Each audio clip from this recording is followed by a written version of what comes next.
Hi, this is Natalie with the Fifth Journey, and I'm going to be starting a new challenge today, and this is actually a personal challenge. I'm between semesters of teaching, so this is a good opportunity to try something new and have fun with it, and I like to do a variety of different exercises during the summer when I am off from teaching. So this one is a 30-day challenge, a 30-day squat challenge where you do 100 squats per day. Now, the most important thing with this is you're not doing the exact same exercise every single day because you don't want to have overuse injuries or put too much pressure on the exact same thing every single day. So I have a spreadsheet that I made, and it has my 30 days, and it has the list of the lunges and squats and second plies. It's a variety, and nothing repeats on there. And then I went ahead, because I wanted to do it full body, I went ahead and added arms, which would be the chest, my arms, biceps, triceps, shoulders, back, a variety there as well, and again, nothing repeats.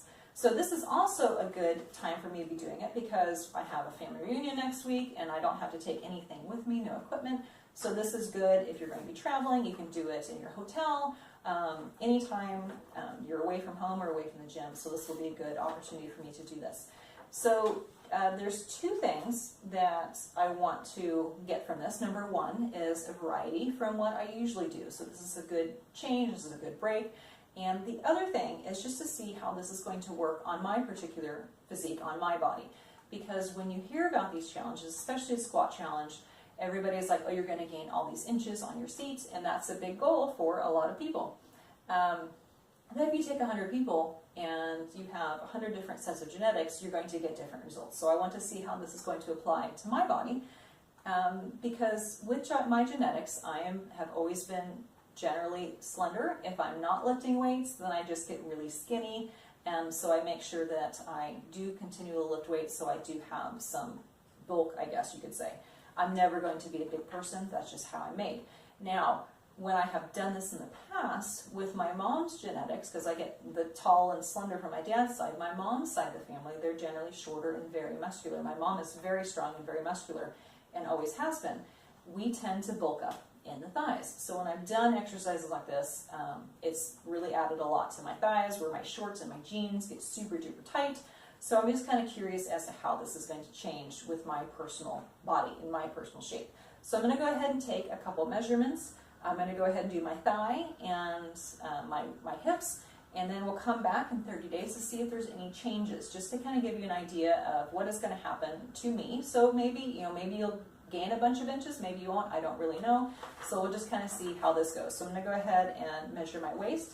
If you have not ever done measurements before, it's from the fullest part of your seat. So you're going to stand about hip width apart, your feet about sits bone hip width apart, and standing up tall, you're going to measure from the fullest part of your bottom, and that may change depending on how you are made.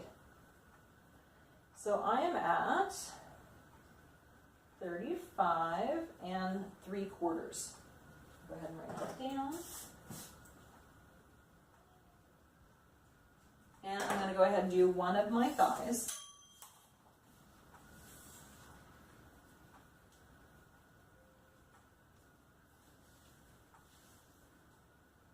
And we're at 20 and 3/4.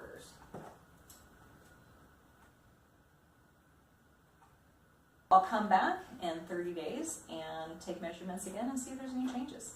I'm back to share the results of the 30-day challenge, and to be honest, it did take longer than 30 days for me because I had some regular workouts in there, and I also had a family reunion, so that kind of, put a little damper on getting everything done in those 30 days. But if it happens to you, don't beat yourself up, don't feel guilty about it. So I have my sheet that I went ahead and filled out and checked off.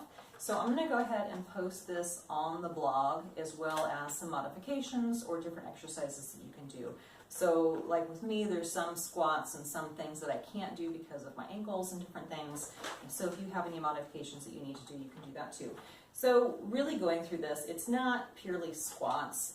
There are different leg exercises, and then like I added some bridge ups in there as well, and then the arms, different arm exercises every single time. What I ended up doing, instead of doing like 100 straight and 50 straight, I would do 50 arms, I would do 50 legs, and then I would do 25 arms, and then 50 of the legs, and then 25 of the arms again. So I'm not doing straight out with that, and then stretching afterwards. So I'm gonna go ahead and measure my hips real quick to kind of see what the change is, if there is anything on that.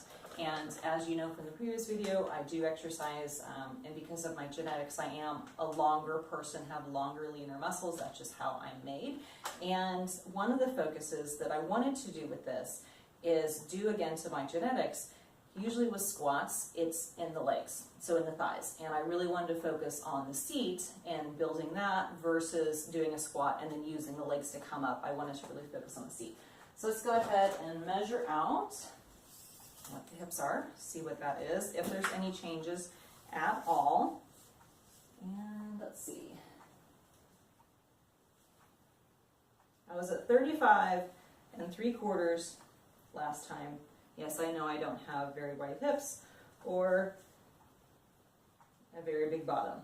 So I am at 35.5. So I actually lost 1/4 of an inch. Darn it. And like when I was working out in the gym, because like I said, I did my extra exercises. You know, I do the squats on the machine and I use the barbell, so I am doing those. But I wanted to go ahead and go over the other results because I was doing arms as well.